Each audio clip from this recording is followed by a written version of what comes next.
Hello, everyone. Welcome to another edition of In the Spotlight. I am Mike Kenichi, and I'm really excited today because, I am a fan of novels. I'm a fan of many books, screenplays. And this individual today has been doing a lot of that. She's also an actress, and she has a PhD in theater, film, television studios from the University of Glasgow. She's just a person that's really coming onto the scene and is going to do great things in her life. She also is the author of a great book called Male Beauty and Masculinity and Stardom in Hollywood, and it is my honor to introduce to you Miss Gillian Kelly. And Gillian, I want to thank you for coming on today. It's a real honor. It's a pleasure to be here. So, Gillian, first thing I want to ask you is, as a young kid, did you have aspirations to be an actress or to be a writer? Like when you say you were like, I don't know, 10 or 11 years old, did you have like, a part of you that said, I want to someday do something like this? Yeah, I think it was probably when I became a teenager because I wasn't really into what people in my school were into at the time. So it was American country music Yeah. and old classic movies. And at the time there wasn't any YouTube and Facebook and all of that. So it was unusual for someone of my age to be into those sorts of things. So my peers were listening to boy bands and I was listening to Yeah. Garth Brooks. And they were watching like the latest Hollywood blockbusters and I was getting into classic movies from TCM Europe. Um, Right. so it just sort of progressed from there. Right. Let me ask you, as you're watching these classic movies, I mean, is there a part of you that is like, thinking I want to be an actor someday, or you want to be the writer? I mean, like as you're watching that, did you get like the inspiration where you're like, oh, I could write a good movie someday, or more about wanting to be in a movie? Well, it started from when I did my undergraduate degree. So I wasn't quite sure what I wanted to do. And I always enjoyed writing. But when I did my undergraduate, it was in media theory and production. So we got to do the production side to make films, to direct them, to write them. We also did like journalism, we did audio production, but then we also did the theory side, so analysing films and that sort of thing. And that's really when I was like, this is the kind of thing I'd really like to do. So analysing classic films, because to me, that's the era that I love, the 30s to the 50s is Right. kind of like, and it can never come back, so it's like, what I got into was the stars, so I'd have like a binge of certain stars and Yeah. I'd watch all their films that I could get access to. Um, and then from there, I then went on and did my master's degree and then my PhD, which concentrated on stars and lost stars. So Yeah. like, so that's kind of like my niche. So it's reappraising stars that were huge in their time, but that aren't really remembered now, and sort of Right. reappraising their careers.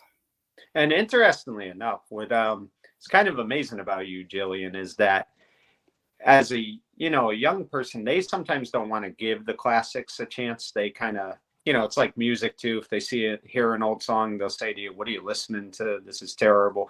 But it's interesting to me that like you really gravitated more to the classics of the 30s through the 50s, because a lot of people forget just how good film was back then. I mean, movies are great, don't get me wrong, but the way they did back then was not easy. I mean, they didn't have the production equipment that they do today, yet these movies were such classics. Yeah. And I think as well, because people forget that the stars were under these 7-year contracts, they were controlled by the studios. So maybe they didn't make the best films possible, but that was because they had to make them. And like Right. Robert Taylor, who I wrote my first book on, he was very much sort of like he went to do his job and he went home. He didn't really want to be a big star. He didn't want to buck the system and get suspended like some of the stars that Warner Brothers did, like Betty Davis. She refused so many films, Yeah. and she got suspended. He was very much like, I'll do my job, I'll go home. So although he became a huge star, based, to begin with on his looks, he never really wanted that, mega stardom. Right. So let me ask you, Jillian. I'm always fascinated by this because I I'm sure it doesn't just take weeks. It probably takes months, maybe even a year. But what goes into writing a book? Whether it's just somebody who's writing their memoirs, I'm sure that takes a long time. But when you're writing screenplays or you're writing fiction books, um, how long does it? What goes into everything in making a book happen? Okay, so in academic writing, there's a lot of stages. So, very first stage is you propose an idea to a publisher, and your publisher matters. So, who you're publishing with.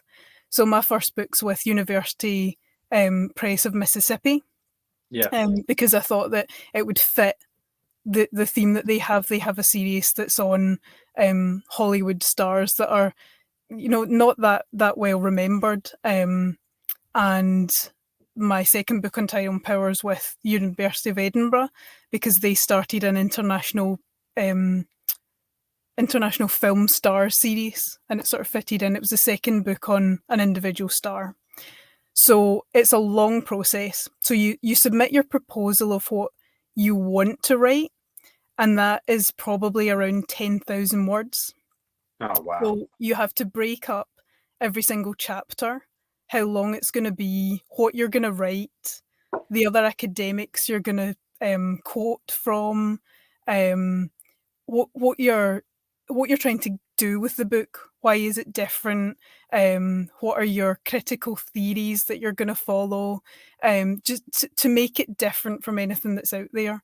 How long it's going to take you, how many words, how many images you're going to use in it, what courses you think it could be taught on in universities, who's your audience, and then that goes out to two peer reviewers. So that goes out to two anonymous readers who are also academics in the field, and Yeah. then they come back with either corrections to it, like, oh, you haven't written about this, have you considered that? And then there's like, I've reviewed other people's books as well, and there's like a tick box of the publisher should go ahead and publish it, so you should go and write it, or there's a few things that need changed, there's suggestions of things that need changed, or there's, I don't think the book should be published, it's not good enough, or it's not making a new argument.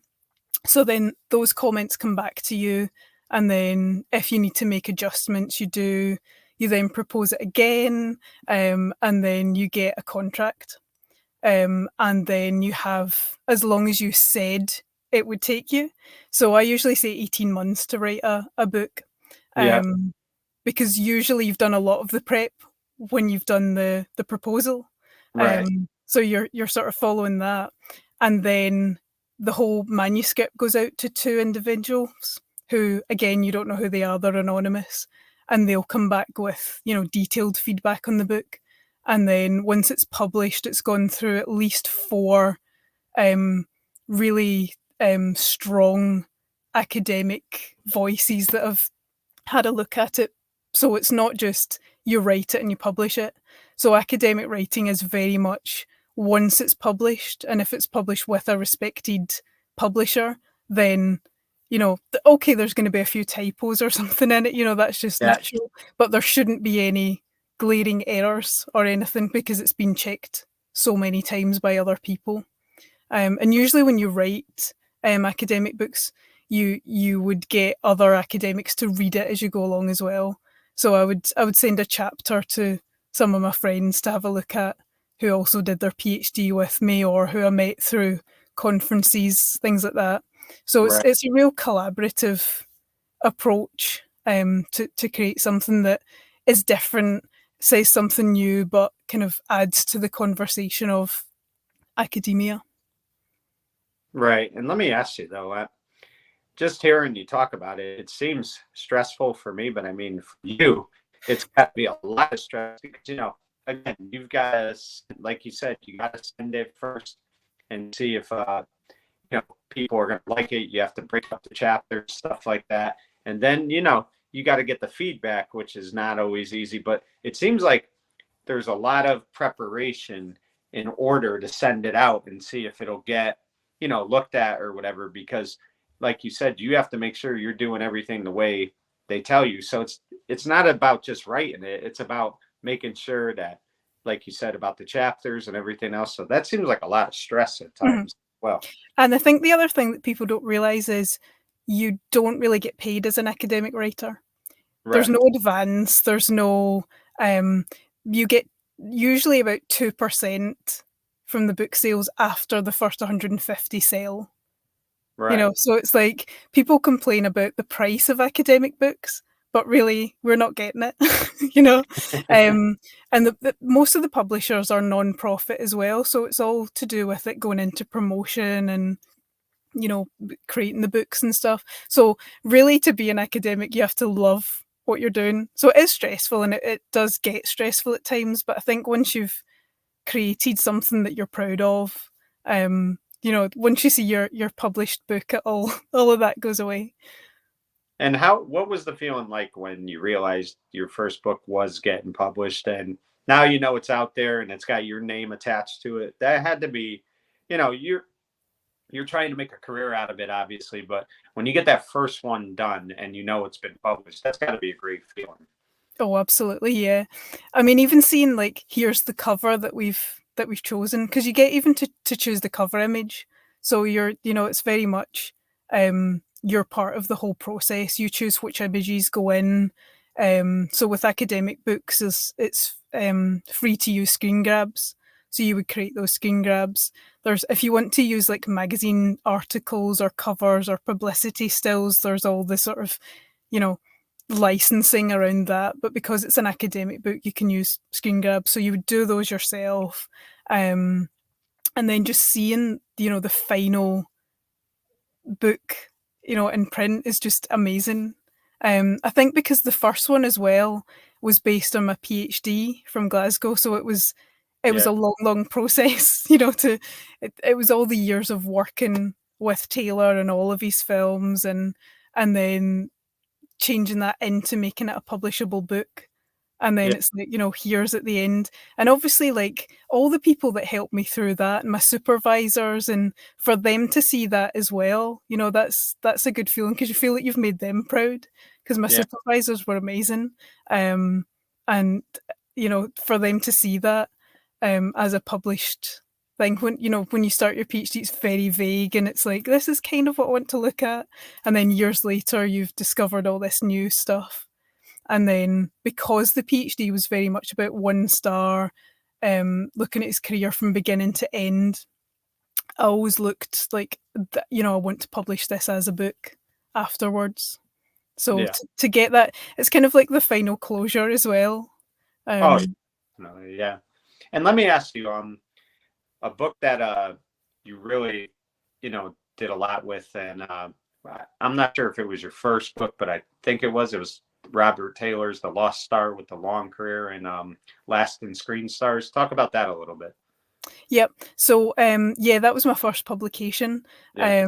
And so I proposed that while I was doing my PhD, and the call for papers came out. So that's another thing within academia. You get like call for papers where someone will have an idea that they want to publish an edited collection of chapters or a journal, and they'll ask people, "Would you like to contribute a chapter?"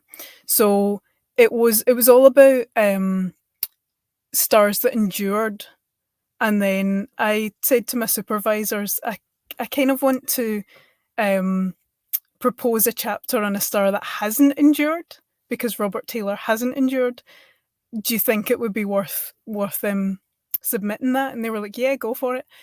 So the editors actually told me that they changed the name of the book based on my chapter because it was like, oh yeah, we never thought of stars that don't endure, who were major stars. So yeah, seeing your name in print beside other academics that you've read and that you've been influenced by, and then to get your name in a book was like amazing. And then Lucy Bolton, who's one of the editors, she actually became my external examiner for my PhD. So Yeah. it's like full circle as well. But yeah, the editors were so encouraging, and then we had a book launch at the BFI in London, Yeah. and everyone was like asking for signatures in the book, and it's Star Studies is a lovely community. And the thing of it is, too, Jillian, for your first book, um, it won Best Edited Collection at the BAFTSS Awards. So Yep. that's a big deal. And I mean, so to have your first, book that it has your name on it, it's your creation, and it wins an award. You have to, making whether you're making money or not, that you did something that's really astounding. So I mean, you had to be proud of that.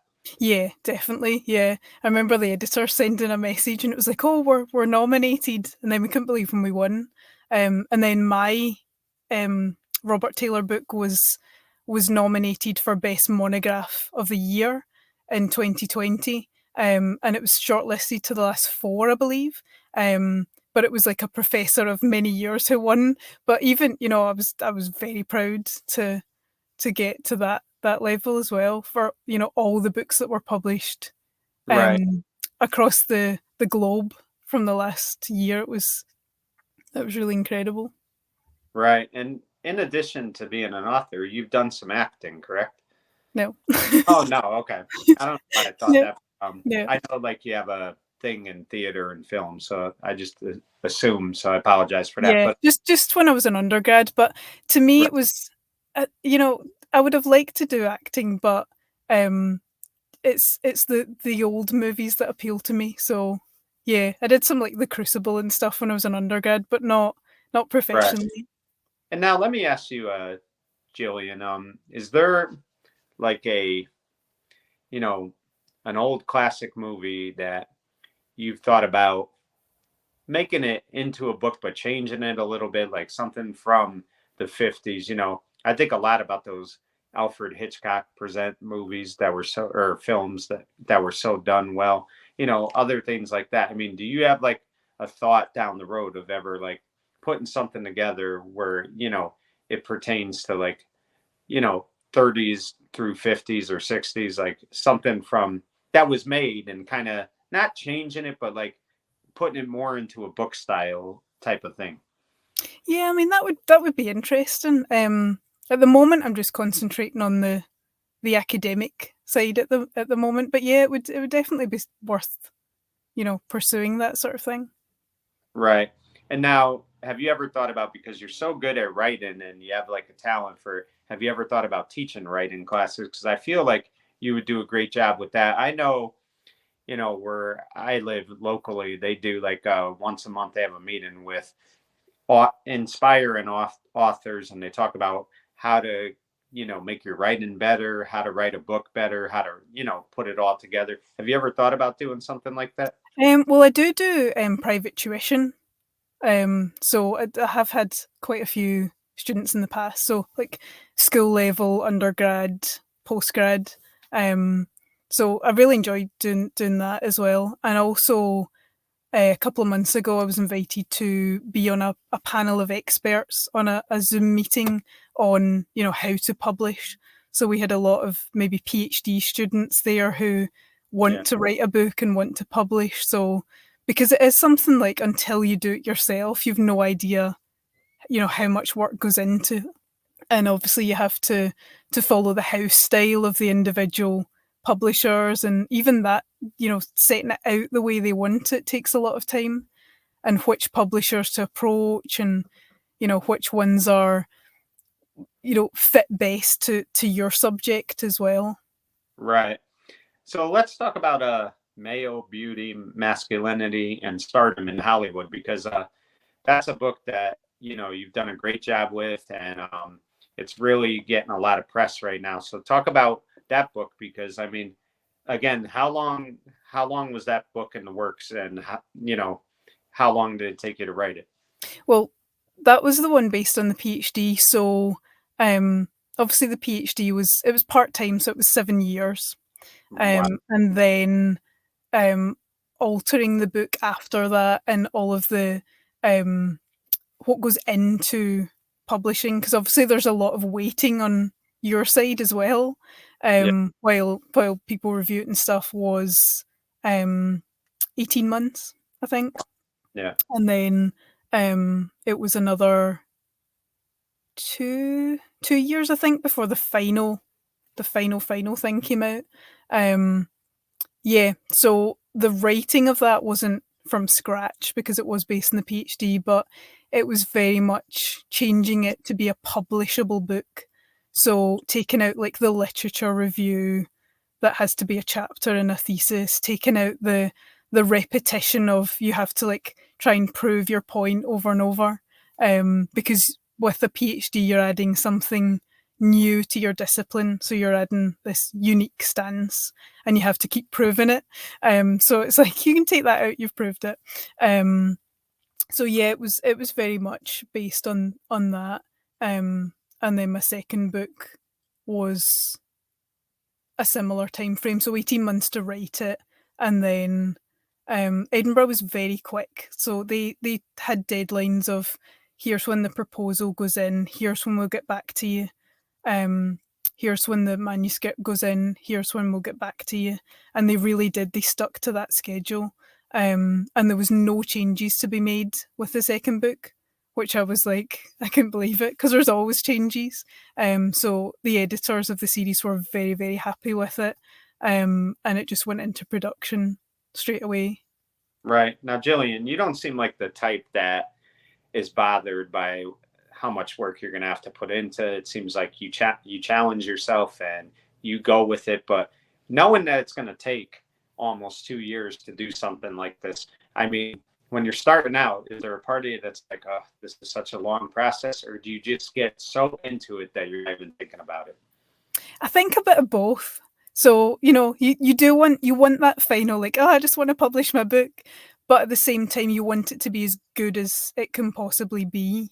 Um, the thing that I enjoyed the least is you have to keep checking it. So checking your work, editing your work, reading it again, reading it again. Yeah. So you're reading your same words over and over, checking for any mistakes.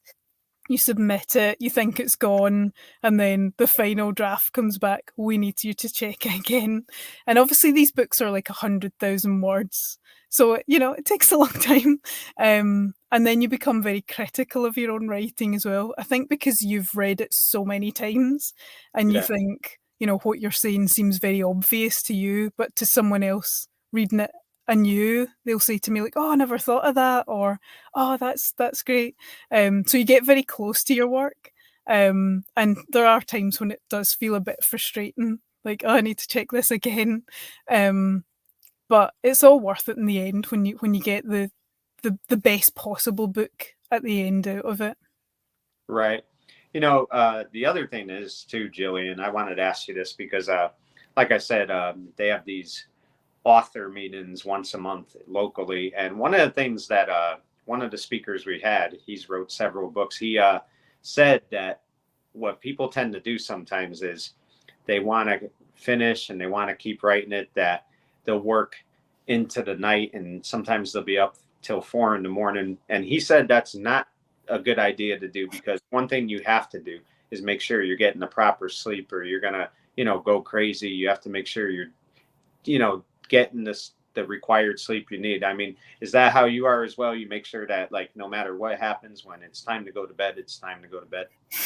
No. No, no. I am a night owl for sure, so Yeah. I will work into the wee small hours. When I get really like engrossed in my work, I can be sitting there from like 8 o'clock at night, and then suddenly it's like 7 o'clock in the morning, and you don't realize. But I work better at night, and because I work at a university, term time, I try not to do that quite as much, because obviously you then have classes starting at 9 and you have to get there. But like in the holidays and the summer holidays and stuff, that's definitely when it's like, okay, it's writing time. So I'll maybe start late on the day. But yeah, I'm definitely someone that works through the night. Lots of coffee. But once I get engrossed in it, it's like that. Just I just want to keep going, finish whatever bit I'm doing. And because academic writing's so intense, it can be like, you're looking at one scene, you're watching it again and again, you're doing really detailed analysis of, an actor's gestures and facial expressions, really breaking it down. You just get into that zone of, okay, how can I best express this? And yeah, you just keep going. Right. One of the things, Jillian, that I'm also fascinated with, and I've been fascinated with it my whole life, and I hope one day to visit it, but it is Glasgow, Scotland. And I mean, talk about just, living there, because it's a beautiful place. And I mean, so many people that I've talked to who've went there say you have to go there at least once. So just talk about being able to pretty much grow up there. Yeah, I mean, there's a lot of culture in Glasgow. Um, I mean, Scotland in general is lovely, and I think as a child you don't really appreciate it because it's just where you grew up. But having a lot of like international friends when I was studying there, and they sort of open your eyes to what is actually there in your own city, in your own country. Right. And Glasgow Uni is just a beautiful building. I know that it got very popular because a lot of people said it looked like Hogwarts from Harry Potter. So yeah, the main building, and I think just the history that we've got as well, because we are such an old country, and I think it takes people from America and from Canada and other places to really open your eyes to the culture that we have and the history that we have. Um, and it's just a really nice place, very friendly. So you've got like, the town centre, but you've also just further out, you've got like the Kelvin Grove Museum, Glasgow Uni, the West End, Kelvin Grove Park that you can just walk through. So yeah, it's a very cultured place, but at the same time, you've got this vast history, and also, shops and things as well. Yeah, it just seems beautiful. I really hope to get there one day.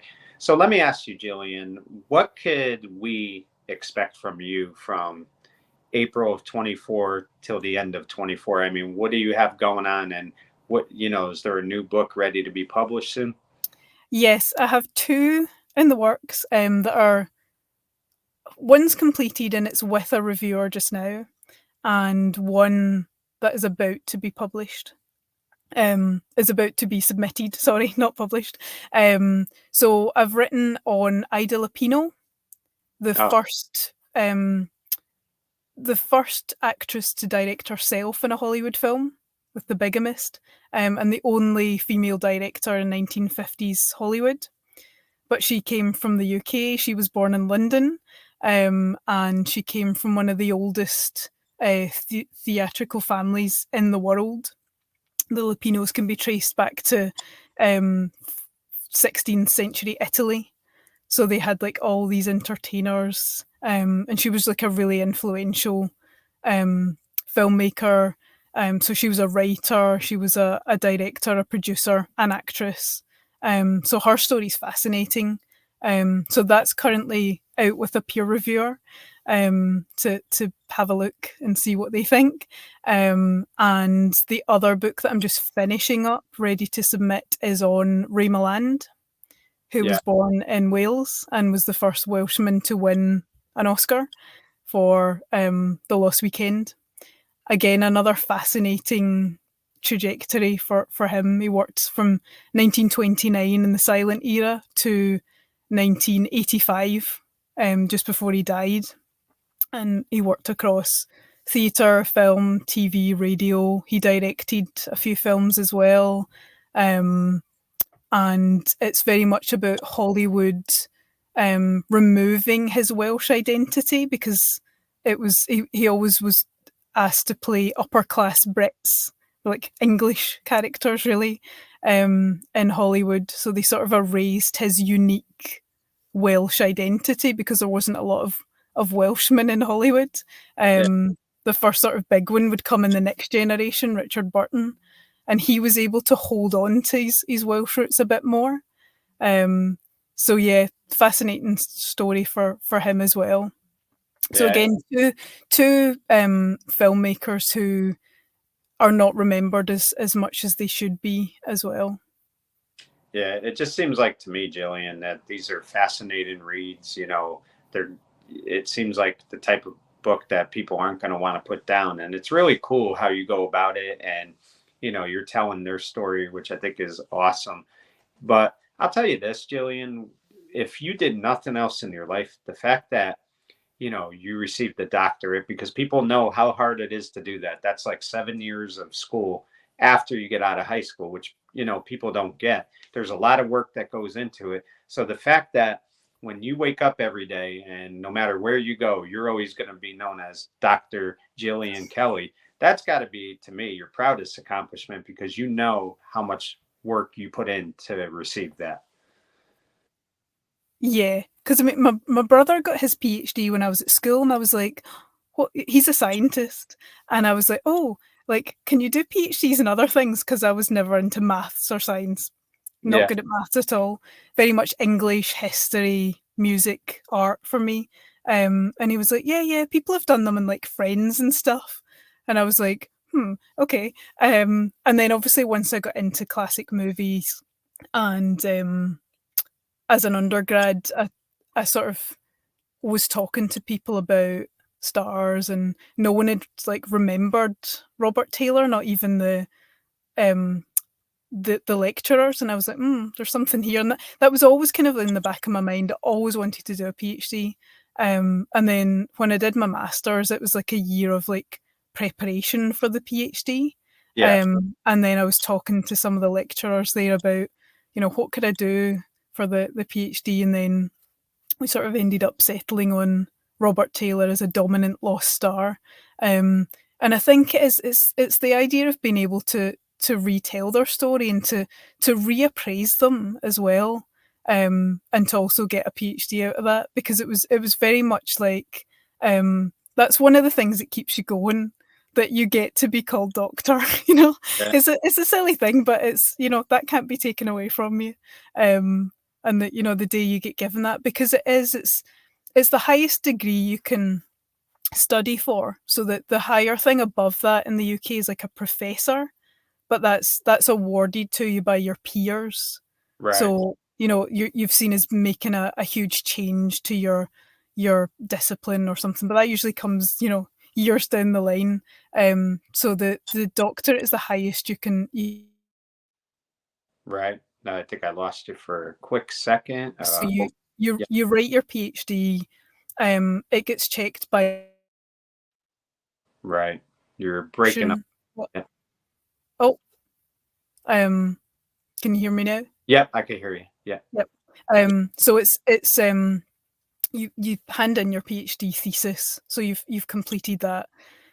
So it's 80,000 to 100,000 words, um, and it's examined by an internal examiner and an external examiner. So someone who works for your university but wasn't your supervisor, and then an external expert.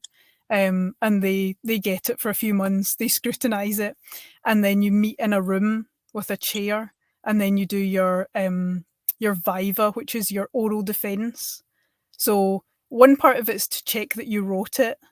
One part of it is to check that you understand what you wrote, Yeah. and that you can answer any question about it. So you're in a room for a couple of hours to a couple of days, and they ask you a lot of questions. You go away, you come back, they ask you more questions, you go away, you come back, and then they tell you there and then whether you've got your PhD. So it is about them taking you into, the little realm of academics Yeah. as well. So it's not like, you do an exam, you get a mark from it. And it's a very unique experience doing your viva. And then there and then they'll say, yes, you've passed, or you've passed, but you need to make a couple of corrections, or you've got major corrections to make. We'll have a look at them. You've got a year or whatever. Or you can get, you haven't passed it and you might get a master's degree out of it, which is very rare. That's usually if people go against their supervisor saying they're not ready to submit. So like you were saying about books, you might want it in, but you have to have the best thing possible to submit. Um, So yeah, I had like a couple of corrections just to make. I got 3 months to do it, just to add a bit more. I think it was like a bit more about the extra textual information, like the magazine archive Right. stuff, and yeah, they were happy with that. So yeah, get to be called doctor. Yeah, and it's quite an accomplishment. So, Jillian, before we go, where could we, if we wanted to check out your books, where can we get them at? Like, is there a link for people to go to? They'll be available from the publishers. Yeah. So Mississippi Press, especially for in the US, a lot of the time they do some like discounts and stuff if there's conferences on as well. So you can check that out. They're also both in paperback and hardback, so the paperback's a lot more affordable. Yeah. They're also available on Amazon. You get them in Barnes and Noble. Oh, nice. Yeah, so they're widely available. Um, and the Robert Taylor is yeah, directly from the publisher as well. The Tyrone Power one, obviously if you're in the US, you might not want to buy it from Edinburgh University Press, but every year on St Andrew's Day in the UK, they do a half price sale on all their books. So if people want to wait for that, or obviously you can get that on Amazon and everything as well. So they're widely available. Oh, nice. And I encourage everybody to check this out. She's a phenomenal writer, and I don't think you would be disappointed reading it. So, check it out. But Jillian, or Dr. Gillian Kelly, I want to thank you for coming on today. It was a real honor for me. I really applaud what you're doing. And I just think that the best is yet to come for you, which is hard to say when you have a doctorate. But I really believe that you've just scratched the surface and you're on to so many bigger and better things. So congratulations on your success, and I wish you the best of luck going forward. Thank you very much. Thanks for speaking to me, Mike. Thank you. And folks, there you have it. That, of course, was Dr. Gillian Kelly. You got to know her for the last 40 minutes. And I got to say this, folks, there are so many words to describe her, but I think the biggest word would be commitment, because the reason she's so successful is she's committed to everything she does. She went through almost 8 years of school to receive her PhD because she had a passion, she had a goal, and the goal was to get that. And she did it, didn't let anything stand in her way. You can tell that Jillian loves to challenge herself, and there isn't a challenge that she's afraid to take on. And now she's become a successful author, and she's written these great books. And I know that there's just more to come. So, folks, more than anything else, you could look at her career. You could say, wow, PhD. You could say author. You could say all this stuff. But like I said, the most important thing is the commitment that she has, because that's really why she's achieving so much. So always remember, if you're having a rough day or you're not sure that you could keep moving on, just think of Dr. Gillian Kelly, because she went through a lot of years of sacrifice, and look where she is today. For In the Spotlight, I'm Mike Kenichi saying goodbye, everyone.